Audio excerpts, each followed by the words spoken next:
45. Información para el cambio. Bien, señores, de esta forma comienza Foro 45, información para el cambio a través de Teleradio América, líder en noticias, líder en comentarios. El saludo para la doctora María Estela de León, la primera dama de la comunicación. Usted está hoy, usted está gozando hoy. Bueno, estamos comenzando el año, sí. Y el año siempre da ese aire de que las cosas pueden cambiar y pueden ser mejor. Exacto, y saludando una iniciativa de la Junta Central Electoral de buscarle apellido a estos niños abandonados. Yo creo que es una buena iniciativa. Bueno, yo creo que es un derecho. Un derecho, más ¿verdad? que una iniciativa es Sí. reconocerle un derecho. Ha habido un escarceo ahí, pero Siempre son cosas naturales en una democracia. No, y siempre que alguien se coge el toro por los cuernos, o sea, que asume el compromiso, siempre hay cuestionamiento. Ok. Pero el fondo, la realidad es que hay un derecho que hay que reconocer. Exacto. No, y son niños abandonados, ¿verdad? Y como usted bien señalaba, en una parte hay una responsabilidad social del Estado. Del Estado, que alguien tiene que asumir. Exacto. Pero, vuelvo y repito, son decisiones que muchas veces crean controversia, pero las controversias son naturales en un país democrático. Así es. Donde las ideas son Están propias, abiertas, sí, y no, y están abiertas. Bien, hoy en Foro 45 vamos a tener la participación del cineasta, guionista, catedrático universitario, intelectual y actor José Silverio. ¿Actor? Leo Silverio. Leo Silverio. Sí. ¿Actor? No, actor no. Actor ahora, estoy aquí actuando. Ah, ok, Tengo que qué poner bien. esta chaqueta para Mira, contigo vamos a intentar hablar. lucir bien. Contigo vamos a hablar de la industria del cine en la República Dominicana, pero antes el saludo. Pues yo le agradezco de verdad que me hayan invitado aquí a este programa. Y nada, en la mejor disposición de responder los cuestionamientos de ustedes. Las preguntas que no me sepan, ustedes, como hacíamos en la escuela, le hacen una marquita de una crucecita. Falló. O sea, Mira, y después Leo, me califican. ¿dónde comienza el cine? El cine como tal. El cine lo inventaron en Francia. En Francia, sí, los franceses. Sí. Hay, como siempre, los norteamericanos que han tenido mayor difusión en la comunicación, dijeron que Thomas Alva Edison, el famoso inventor de la bombilla eléctrica, hizo un aparato llamado el kinetoscopio. Pero el kinetoscopio, que de hecho existió, permitía una visión individual. Es decir, era una caja negra y uno se ponía por una rendija, le echaba un níquel o 5 centavos y veía unas imágenes en movimiento. Pero realmente el cine es un espectáculo, es un arte de masa.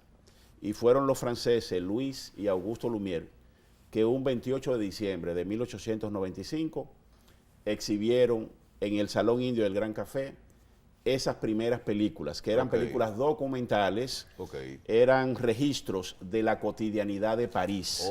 Y entonces, eso fueron 30 personas, y de ahí 30 más, y bueno, ya hemos visto que el cine es un entretenimiento a nivel mundial.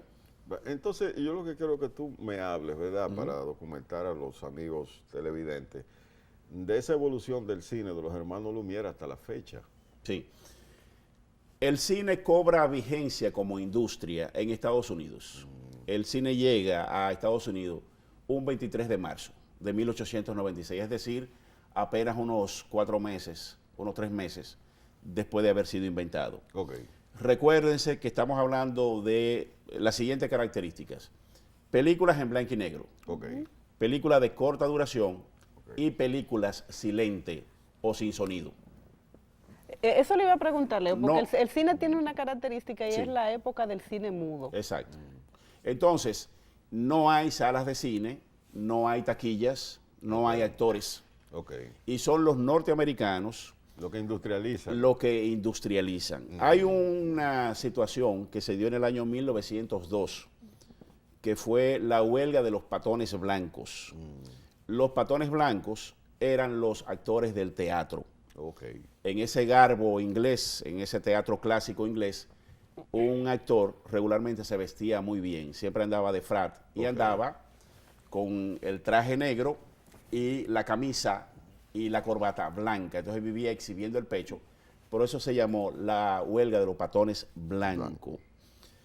Como no hay teatro, se ha hecho una huelga, entonces las salas de teatro deciden sustituir las funciones de teatro por películas. Y de ahí es que se queda un poco el mote, la idea, de que todavía nuestros padres decían, voy para el teatro. Ok. Estuve en el teatro viendo una película, Sí, sí. porque hubo esa sustitución. Ok. Luego los actores regresan otra vez a los escenarios, pero estos hombres de negocios norteamericanos se dan cuenta de que podía funcionar como un espectáculo al margen del teatro, el cine. El cine. Y son los hermanos Warner, son los Goldwyn Mayer, es ese grupo que comienza a establecer pequeñas salas de cine. Por ejemplo, Goldwyn tenía un taller de arreglar bicicletas. Ok. Saca todas sus bicicletas y en ese espacio de almacén decide hacer una sala De cine. de cine y así va un poco evolucionando la industria. Evidentemente Thomas Alva Edison pide que se le deben de pagar impuestos de patenta porque el cine en Estados Unidos había sido registrado. Bueno. Los aportes de Charlie Chaplin al mundo del cine. Charles Spencer Chaplin, Charlie Chaplin, como se le llamaba, tenía un personaje que era Charlotte, que era ese personaje vagabundo, ese personaje sin rumbo. Chaplin llega en 1914 a Estados Unidos. ¿De qué origen era Chaplin? Era inglés, Inglés. era inglés. Y llega a Estados Unidos a través de un circo que se llamaba el Circo Carno. Ok. Sus padres también trabajaban en el circo. Y entonces el circo viaja a Estados Unidos y Chaplin le pide, Chaplin lo que hacía era mimo, Era un mimo. era un mimo. Entonces Chaplin le pide al dueño que le permita viajar casi por la comida. Ok. Sí, porque no había mucha paga. Casi por la... Y entonces este señor accede y hay un visionario, uno de los pioneros del cine norteamericano llamado Max Senne, que es el padre de la comedia primitiva, que ve a Chaplin en una de esas funciones circenses y dice, pero mira, este hombre tiene algún talento, puede trabajar en lo que yo quiero. Y es ese señor Max Senne quien le da a Charles Spencer Chaplin las primeras oportunidades en el cine. En el cine. Sí. Cine mudo. Sí, absolutamente. Pero que Cine era- mudo, pero que era cine, mudo, era cine en mu- blanco y negro y cine de corta Pero era un duración. modo que hablaba, porque las actuaciones de Chaplin, de hecho, deja reflejada toda la realidad sin tener que emitir ninguna... Sí, Chaplin tenía la facilidad de que era un mimo. Sí. Sí. Entonces eso le permitía desarrollar Comunicar. habilidades de comunicación que quizá otros actores no tenían. Chaplin ganaba $20 por película. Ok. Sí. Y después llegó a ganar con la Keystone Cup, llegó a ganar $125,000 por película. O sea, que estamos hablando que en el 17, en el 18, ganar $125,000. Era todo el dinero del mundo. Imagínense que usted y yo nos pagaran aquí Dios mío. $125,000 en este Todavía, momento. a esta época. Es muchísimo dinero. Entonces, Chaplin después desarrolla su propia empresa con un grupo de actores y de actrices, de directores que se llamó la United Artists o Artistas Unidos, que todavía existe la compañía. O sea, la familia de Chaplin todavía recibe dinero por esa empresa. En términos social, ¿cuál es el aporte de Charlie Chaplin? Chaplin era en ese personaje de Charlot era ese vagabundo. Y entonces lo que hacía era que recreaba los ambientes aristócratas. Ok. O Pero tenía un aristocráticos. sentido de crítica. Claro, Sí. claro. Entonces, era cómo vivía esa sociedad y cómo él entraba para mostrar esos mundillos Sí, sociales. sociales. Hay una película que está considerada entre las mejores películas del mundo, aún siendo muda, en blanco y negro y sin sonido, y de una duración leve, que se llamó La Quimera del Oro, del año 1925. Ok. Ahí él se le burla usted se recuerda en algunas películas que vimos, la famosa fiebre del oro en California. Ok. Lo que era capaz de hacer la gente por conseguir oro en California, que es un poco lo que se parece a la sociedad nuestra, lo que somos nosotros capaces de hacer en este momento, Por con tal de dinero. tener un poco de dinero. Sí, bueno, ya hemos visto las situaciones como andamos. Entre Entonces, la realidad y el cine no hay No hay un espacio muy grande. No, porque el cine se nutre, Se nutre de la realidad. El cine se nutre de la realidad. Exacto. Y decía Andrzej Wajda, un director de cine polaco, que aún el cine nutriéndose de la realidad, la realidad le lleva por lo siguiente. Yo voy a hacer una película sobre la vida de Francis y entonces resulta que Francis me dice, Leo, por favor, omite ciertas partes de mi vida. Porque ya a esta altura del juego no es necesario que se diga que yo me montaba en guagua, en la guagua. No, yo siempre tuve mi carrito. Entonces eso se trastorna, se transforma, se cambia.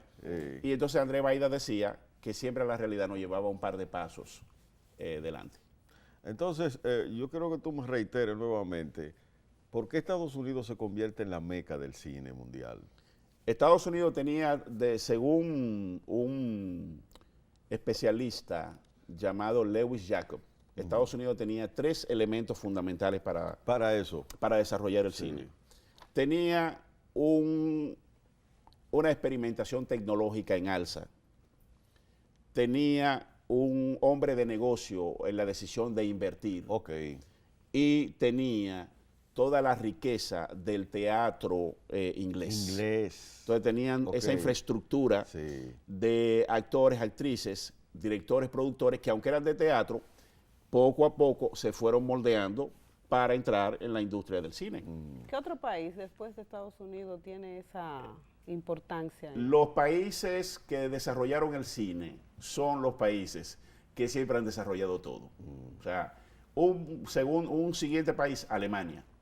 Alemania. Sí. En Alemania es muy bueno. O sea, tenían estudios grandísimos. Los estudios UFO.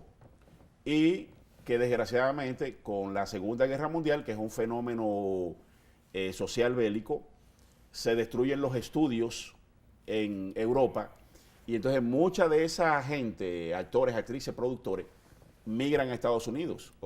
Pero había que darle a las tropas norteamericanas y a la tropa de los aliados alguna diversión. Pero al mismo tiempo había que darle también diversión a la gente que está a oscuras, la gente que apenas tiene un pan para comer y tiene agua. Y entonces también el cine norteamericano fue penetrando poco a poco. Y después nos dimos cuenta que el cine de Estados Unidos influye en toda esa parte pero hay un país que produce muchas películas y es una potencia, que es la India. La India, sí. La India produce más películas que Hollywood. Sí, claro, mucho más. Cuando Estados Unidos, y tiene actores de primera, ya tienen hasta renglón en los Cuando Estados Unidos hace, por ejemplo, 100 películas para tener una media, la India hace 400 películas. Pero ese cine cuando Estados Unidos hace 400, la India hace 1200. Ese cine de la India no llega a República Dominicana y a muchos países del mundo. ¿Es un problema de distribución? Sí, claro, es un problema de distribución. Del mercado, porque también eso es un mercado. Porque son buenas películas. Sí. Son películas buenas, pero son distintas al cine que nosotros estamos impuestos a ver. Yo tuve la oportunidad de viajar a Bollywood. Bueno, también estuvo en ese viaje el doctor Jimmy Sierra, en un viaje que hizo el presidente Leonel Fernández a la India para establecer una serie de convenios, y dentro de esos convenios estaba desarrollar la industria del cine con la experiencia de los hindúes o de los indios. Y fuimos a Bollywood, a Mumbai o a Bombay, y una película media dura alrededor de 4 a 6 horas. Es decir, que yo estoy viendo la película y a las 3 horas el cine para y yo puedo salir a comer algo o a ir al baño y eso dura media hora. A la media hora regreso, o sea, una diligencia corta al banco, voy y pago al banco y vuelvo, y a la media hora y vuelvo, ingreso y la película continúa en el punto que se quedó. Entonces, aquí estamos acostumbrados que una película de largometraje norteamericana, que es la métrica, son 90 minutos. Hora y media. Una película histórica, de carácter histórico, anda en las 2 horas, las 2 horas 10. Cuando una película tiene 2 horas 25, 2 horas 30, ya nosotros como espectadores nos sentimos un poco angustiados. Ya comenzamos a ver el reloj. ¿Cuándo es que esto va a terminar? Pero en la India, una película media, cuando te digo una película media es la mayoría, dura alrededor de 4 horas y en el mejor de los casos 6 horas. Bien, señores, Foro 45, información para el cambio. Vamos a una pausa comercial.